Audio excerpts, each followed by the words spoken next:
Hello everyone. I am sure मेरी आवाज़ आप लोगों को तो बहुत क्लियर आ रही होगी।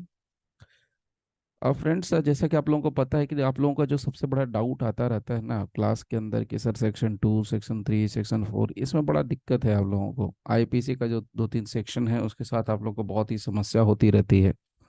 तो आज मैं वो सारी समस्या जो है ना हमेशा के लिए ख़त्म कर देना चाह रहा हूँ। ये 3 सेक्शंस के अंदर जो डाउट्स होते हैं वो सारे के सारे डाउट्स आप एक ही बार एकदम से क्लियर कर सकते हो। ठीक है। देखिए, सबसे पहले यहाँ से समझिए कि यहाँ पर 3 सेक्शन है और तीनों सेक्शन का कुछ अलग अलग इंपॉर्टेंस है। ठीक है, ध्यान से समझना है बिल्कुल। अब मैं यहाँ पर कुछ चीजें आपको शेयर कर रहा हूँ। देखिए, सेक्शन 2 को क्यों याद रखना चाहिए और सेक्शन 2 में क्या कहानी बनती है वो जरा समझिए। सेक्शन 2 बस इतना कहता है कि भाई अगर कोई भी बंदा अपराध करता है, कोई भी बंदा अपराध करता है, कोई भी, अब एक्सेप्शन है, एक्सेप्शन में आपको सब पता है कितने लोग एक्सेप्शन के अंदर है। तो कोई भी बंदा अगर अपराध करता है तो वो सारे पर्सन जो भी अपराध करते हैं उनको जो दंड मिलने वाला है, उनको पनिशमेंट जो मिलने वाला है वो एज पर the provisions of the IPC ही मिलेगा और कोई लॉ के अकॉर्डिंग नहीं मिलने वाला। बस इतना कह रहा है। यहाँ पर ये भी क्लियर इन्होंने कहा कि फॉर एवरी एक्ट और omission contrary to the provisions thereof. तो आईपीसी के प्रोविजंस के बियॉन्ड आप जाओगे, उसके अगेंस्ट जाओगे, उसके कॉन्ट्रेरी जाओगे, तो बस आईपीसी ही आपको दंडित करेगा। एवरी पर्सन का मतलब क्या होता है वो यहाँ पर बताया। तो बेसिकली अगर आप देखोगे ना तो सेक्शन 2 आईपीसी बहुत इजी है, मैं हजारों बार कह चुका हूँ। सेक्शन 2 आईपीसी में एवरी पर्सन के पीछे लोग पागल हुए पड़े हैं। ठीक है, और यही सच्चाई है।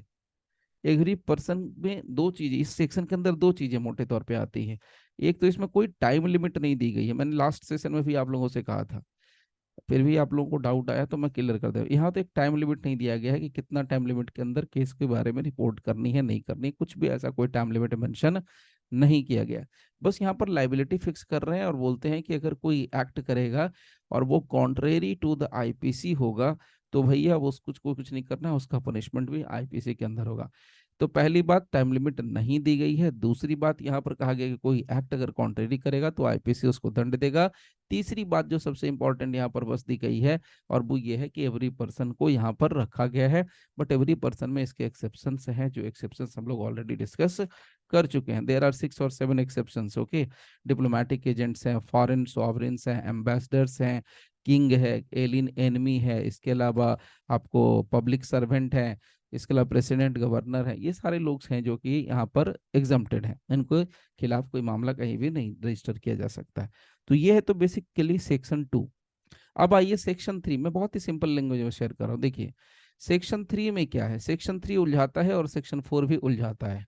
तो मैं पहले ही बता रहा हूँ, दोनों का फर्क समझना बड़ा इंटरेस्टिंग सा फर्क है, वो फर्क समझ लेंगे तो फिर कोई डाउट नहीं रहने वाला आपके दिमाग में। सेक्शन 3 क्या कहता है? सेक्शन 3 कहता है कि भैया हम यहाँ पर क्या कर रहे हैं, देखो पनिशमेंट देंगे उन अपराधों के लिए जो भारत के बाहर किए जा रहे हैं। ध्यान से समझिएगा, हम उन अपराधों के लिए दंड देने वाले हैं जो भारत के बाहर किए जाने वाले हैं, but which by law may be tried with in India. मतलब देखो, एक सिंपल सा एग्जांपल आपको मैं शेयर करता हूँ, सेक्शन 3 को भूल जाओ 10 सेकंड के लिए। मान लीजिए कि भारत के बाहर हम चले गए, मान लीजिए यूएसए चले गए। यूएसए चले गए, वहां पर भारत का क्या है, एम्बेसी है। अब वहां पर या किसी भी कंट्री में जहां कहीं भी भारत का एम्बेसी है, तो जहां कहीं भी भारत का झंडा आपको दिख रहा है वो भारत ही है। ठीक है। अब वहां पर भारत का झंडा है वहां पर। अब वहां पर हो सकता है कि कोई भारतीय नागरिक, इंडियन सिटीजन, अगर कोई वहां पर ऐसा एक्ट कर दे जो कि भारत के आईपीसी के अगेंस्ट है, मतलब चोरी कर दिया, डकैती कर दिया, मर्डर कर दिया, रेप कर दिया, what ever it may be, fraud कर दिया, फ्रिजरी कर दिया, कोई भी ऑफेंस कर दिया जो आईपीसी के अंदर है। अब देखिए, एक बंदा जो भारत का नागरिक है वो भारत के बाहर, बियॉन्ड इंडिया, बियॉन्ड इंडिया जाकर के अपराध कमिट कर रहा है। कहाँ? यूएस में कर रहा है, चाइना में कर रहा है, जापान में कर रहा है, वहां जाके अपराध कर रहा है। अब वो बंदा जो कि भारत के बाहर जाकर के अपराध कर रहा है, ठीक है, यहाँ पर पर्सन है, ये गया भारत से बाहर, यहाँ मान लीजिए यूएसए में गया, सपोज कीजिए, यहाँ जाके इसने ऑफेंस कमिट कर दिया।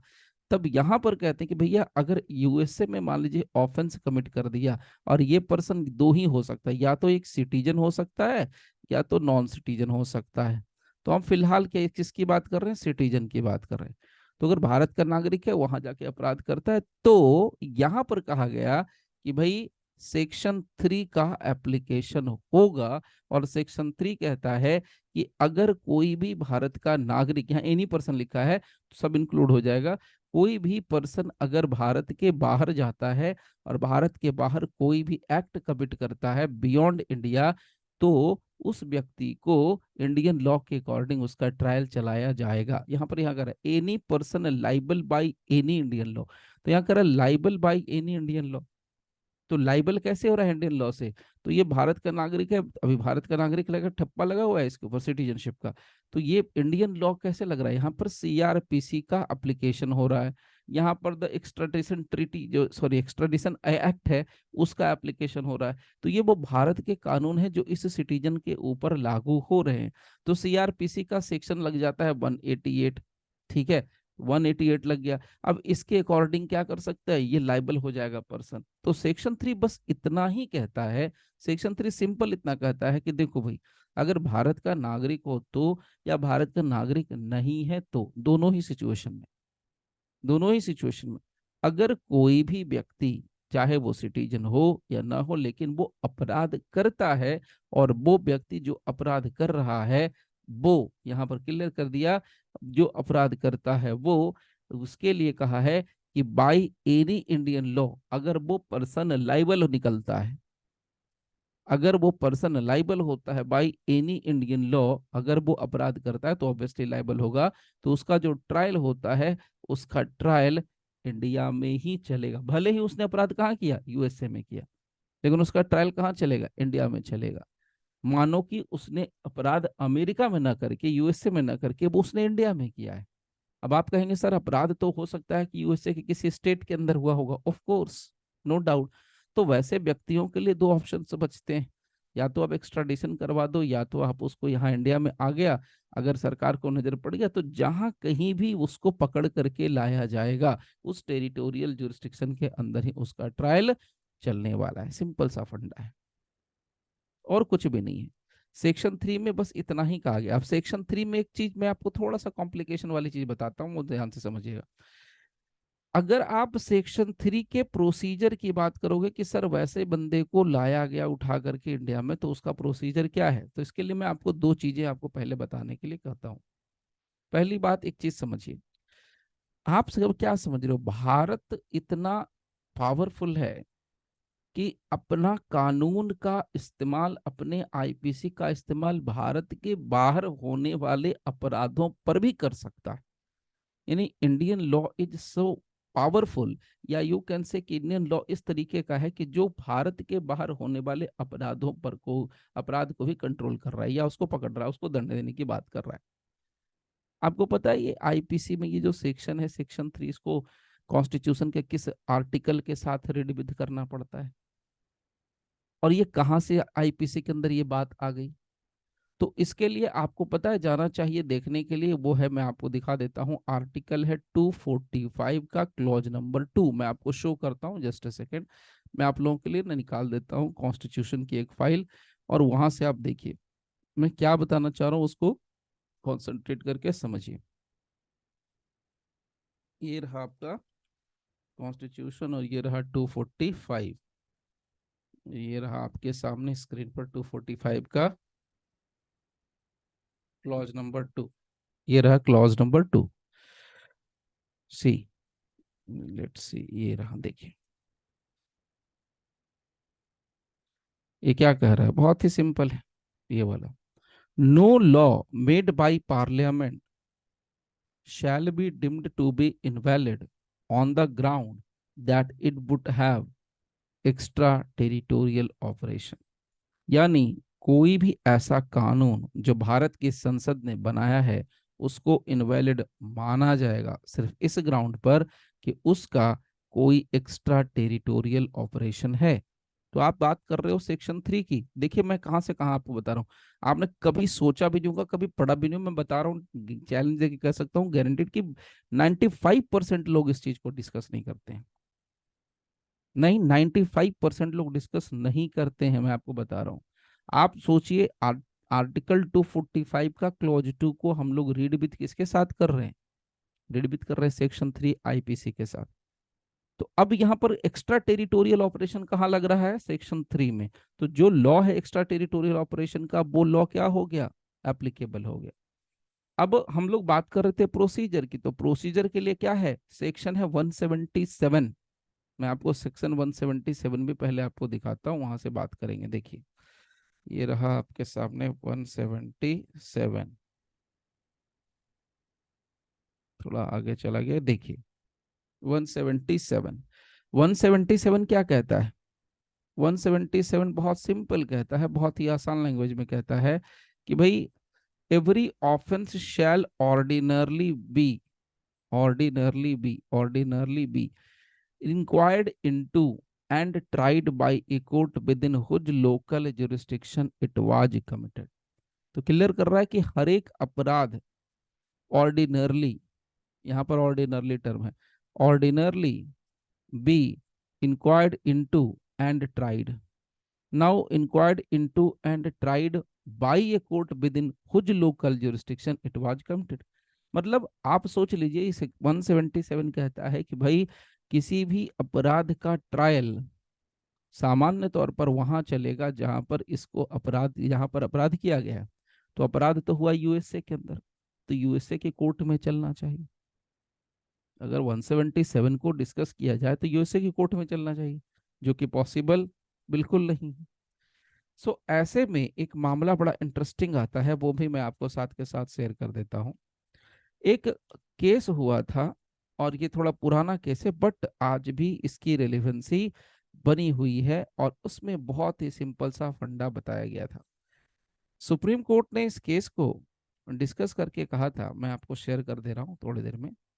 इसमें सुप्रीम कोर्ट ने एक बात कही थी कि जब कभी भी आप ऑर्डिनरली शब्द का एक्सप्लेनेशन करेंगे, क्लियर, जब कभी आप ऑर्डिनरली शब्द का आप एक्सप्लेनेशन करेंगे, तो इसका मतलब ये मान लेंगे कि अगर किसी भी स्पेशल लॉ के अंदर या किसी पर्टिकुलर लॉ के अंदर, स्पेशल लॉ हो या उसी लॉ के अंदर, अगर स्पेसिफिकली बताया गया है कि भाई trial so and so place पर चलेगा, तो ट्रायल उसी जगह पर चलेगा जहां पर यह बताया गया है। ओके, ट्रायल उसी प्लेस पर चलेगा जहां पर यह बताया गया है। नाउ लेकिन अब यहाँ पर मतलब क्या हो गया, ट्रायल उसी जगह पर चलेगा जहां पर स्पेसिफिकली मेंशन है। ये केस का नाम मैं आपको शेयर कर देता हूं, Narumal versus state of Bombay. Narumal versus state of Bombay, ये केस है AIR 1960, सुप्रीम कोर्ट 1329। इसी केस में सुप्रीम कोर्ट ने ऑर्डिनरली शब्द का एक्सप्लेनेशन दिया। तो क्लियर हो गया, एक लाइन में अगर मैं बता दूं तो बस कुछ नहीं करना है। सेक्शन 3 एक्स्ट्रा टेरिटोरियल जुरिस्डिक्शन की बात करता है, एक्स्ट्रा टेरिटोरियल ऑपरेशन की बात करता है। भारत की बात करें तो भारत के पास एक्स्ट्रा टेरिटोरियल ऑपरेशन का पावर है, ऐसा लॉ बना रखा है, और वो है article 245 clause number 2 constitution of India की वजह से। ओके, अगर कोई व्यक्ति भारत के बाहर जाकर के, चाहे वो भारत का नागरिक हो या ना हो, अगर अपराध कमिट करता है और वो इंडियन लॉ के तहत लाइबल है, तो उसका ट्रायल भारत में चल सकता है, चलेगा, इतनी सी बात कही गई है कि चलेगा। ओके, चलिए अब यहाँ पर आते हैं, आपको एक लास्ट सेक्शन में डिस्कस कर देता हूँ, सेक्शन नंबर 4। देखिए बहुत ही आसान है सेक्शन नंबर 4। सेक्शन 4 आईपीसी में आपको सिर्फ 3 चीजें पकड़नी है, एकदम डायग्राम से बता रहा हूं, ध्यान से रखिएगा। यहाँ पर बात करनी है आपको सिटीजन की, यहाँ पर बात करनी है एनी पर्सन की, और यहाँ पर भी बात करनी है एनी पर्सन की। So section 4 citizen, any person. तो यहाँ पर कहता है, सेक्शन 4 कहता है कि अगर कोई भी अपराध अगर भारत का नागरिक करता है, इसमें थोड़ा कंफ्यूजन है, मैं पहले क्लियर कर दे रहा हूं। अगर भारत का नागरिक कोई भी अपराध करता है, और वो कहाँ करता है, विदाउट एंड बियॉन्ड इंडिया करता है, विदाउट एंड बियॉन्ड इंडिया करता है, तब तब उस केस में क्या होने वाला है, तब उसमें बहुत क्लियर कहता है, यहाँ पर देखिए मैं आपको शो कर देता हूँ। सी आ गया, see the provision of this code, तब अगर करता है तो आईपीसी का एप्लीकेशन हो जाएगा। सो अगेन आप देखो कि सेक्शन 3 और सेक्शन 4 दोनों में आपको मिलेगा extra territorial operation of Indian penal code. So यहाँ पर कह रहा है भारत का नागरिक अगर भारत के बाहर कहीं भी अपराध कमिट करता है तो सेक्शन 4 कहता है कि आईपीसी लग जाएगा उस नागरिक के ऊपर। उसी तरीके से कहता है कि अगर कोई भी पर्सन हो, चाहे वो भारत का नागरिक हो चाहे वो भारत का नागरिक नहीं हो, अगर उसने किसी ऐसे जहाज, पानी वाले जहाज या एयरक्राफ्ट पर कोई अपराध कमिट किया है जिसमें कि भारत के अंदर वो शिप या एयरक्राफ्ट रजिस्टर्ड है, तो वैसे मामलों पर भी आईपीसी का एप्लीकेशन होगा। और तीसरी और आखिरी बात कहते हैं कि कोई भी पर्सन अगर beyond, without and beyond India अगर बैठा हुआ है और वहां से वो इंडिया के किसी कंप्यूटर को टारगेट करता है, इंडिया में रखा हुआ या इंडियन टेरिटरी के अंदर जो कोई कंप्यूटर है उसको टारगेट करता है, तो वैसे पर्सन के ऊपर भी इंडियन पिनल कोड एप्लीकेबल हो जाएगा। अब यहाँ पर समस्या क्या है वो मैं आपको थोड़ा सा शेयर कर दे रहा हूँ। यहाँ पर जो यहाँ पर आप देख सकते हो ना, जो क्लॉज नंबर 3 है यानी सेक्शन 4 का क्लॉज नंबर 3, तो ये कंप्यूटर रिसोर्स वाले पार्ट पर बात करता है। ये किस पर बात करता है? शिप और एयरक्राफ्ट पर बात करता है। और ये कहता है कि भैया विदाउट एंड बियॉन्ड इंडिया अगर अपराध किया तो बस इतने पे बात करता है। सिचुएशन कहाँ खराब होती है? आपको सेक्शन 4 में क्या समझ में आता है? सेक्शन 4 जो मैं भी आपको बता रहा हूँ इसके हिसाब से चलता है कि भाई भारत के बाहर अगर अपराध होगा तो सेक्शन 4 का एप्लीकेशन होगा। लेकिन मैं आपको एक केस लॉ बता रहा हूँ जिसमें कहा गया कि भाई भारत के बाहर नहीं, भारत के अंदर अगर अपराध होगा तो सेक्शन 4 का एप्लीकेशन होगा, अदरवाइज नहीं होगा। अब वो केस कहाँ से निकल के आ रहा है? उस केस का नाम है फातिमा बीबी, और ये रिसेंट केस है, Ahmed Patel, Fatima Bibi Ahmed Patel versus state of Gujarat. ठीक है, इसमें एक छोटा सा मामला है, मैं आपको शेयर कर देता हूं। AIR 2008 supreme court 2392। नाउ इसमें मैटर ये है कि एक आदमी है अक्यूज्ड, उसके अगेंस्ट में एक कंप्लेंट फाइल किया जाता है CJM की कोर्ट में, और वहां पर 498A और 506 506 आईपीसी के अंदर केस रजिस्टर किया जाता है, कंप्लेन किया जाता है, और मजिस्ट्रेट ने कॉग्निजेंस ले लिया। तो अक्यूज्ड पर्सन जो है उस कॉग्निजेंस ऑर्डर को चैलेंज करते करते पहुंच जाता है कहां पर? Supreme court. नाउ यहाँ पर बहुत क्लियर बात सुप्रीम कोर्ट ने कही कि देखो भाई, सेक्शन 4 का अगर एप्लीकेशन करना है then in that condition offence must be committed within the territory of India. मतलब ऑफेंस कमिट होना चाहिए within the territory of India. अब इस केस में क्या है? अक्यूज्ड था भारत का नागरिक ही नहीं, अक्यूज था कुवैत का नागरिक, और उसने अपराध भी कहाँ किया है? कुवैत में किया है। और जब भारत का नागरिक है ही नहीं, अपराध भी कुवैत में हो रहा है, तो वैसे केस में भारत के नागरिक के द्वारा एप्लीकेशन मूव करने पर कोर्ट में जो CJM साहब है वो कॉग्निजेंस लेते हैं, और इस कॉग्निजेंस को क्या कहा गया? इलीगल है, इलीगल है। क्योंकि यहाँ पर सुप्रीम कोर्ट ने बड़ा क्लियर कर दिया कि भाई देखो, अगर ऐसे सेक्शन 4 का एप्लीकेशन करना है तो with in the territorial limit के अंदर रहना पड़ेगा, विद इन द टेरिटरी होना चाहिए। If the offence has not been committed within the territorial limits of India, तो सेक्शन 4 का आईपीसी, सेक्शन 4 आईपीसी का प्रोविजन लागू नहीं होगा। तो देखो सेक्शन 4 शुरुआत में पढ़ने पर लगता है क्या भाई, बियॉन्ड इंडिया वाले मामलों पर, विदाउट एंड बियॉन्ड इंडिया वाले मामलों पर लगेगा, लेकिन अभी केस लॉ देख रहे हैं तो कहता है कि नहीं लगेगा। तो इस चीज का डाउट क्लियर कर लेना है। तो एग्जाम में आपको दोनों ही चीजें लिख देनी है, मेंस के एग्जाम में दोनों ही लिखना है, बाकी प्रीलिम्स में जैसे पूछता है वैसे आपको रिप्लाई दे देना है। सिंपल है, आसान है। ओके, अब कोई डाउट मेरे हिसाब से नहीं होना चाहिए। सेक्शन 2, सेक्शन 3 एंड सेक्शन 4, कहीं डाउट नहीं होना चाहिए आईपीसी के अंदर। इसमें पर्सन वाली बात होती है, इसमें क्या होता है? इसमें बियॉन्ड इंडिया वाला मैटर है, जिसमें क्या होता है? किसी लॉ की वजह से लाइबल हो जाता है। सेक्शन 4 में क्या होता है? 3 चीजें आपको बताई, वो तीनों पॉइंट में याद रखना है। बस सिंपल सा फंडा यहाँ पर आता है, भारत का नागरिक होना चाहिए, एनी पर्सन जो कि शिप या एयरक्राफ्ट में है, या एनी पर्सन, ठीक, जो कंप्यूटर रिसोर्स को जो रखा है, कंप्यूटर जो है लोकेटेड इन इंडिया उसको टारगेट करता है। ओके, तो ये 3 पॉइंट यहाँ पर डिस्कस कर दिया। आई होप कि ये तीनों चीजें आपको समझ में आ गई होंगी। अब हम लोग नेक्स्ट सेशन में, हम लोग इसका जो नेक्स्ट सेशन है, नेक्स्ट सेशन में हम लोग नेक्स्ट सेक्शन की बात करेंगे इन डिटेल। ओके, चलिए फिर आज के लिए, अभी के लिए ही रोकते हैं, मिलते हैं नेक्स्ट सेशन में। Okay, thank you.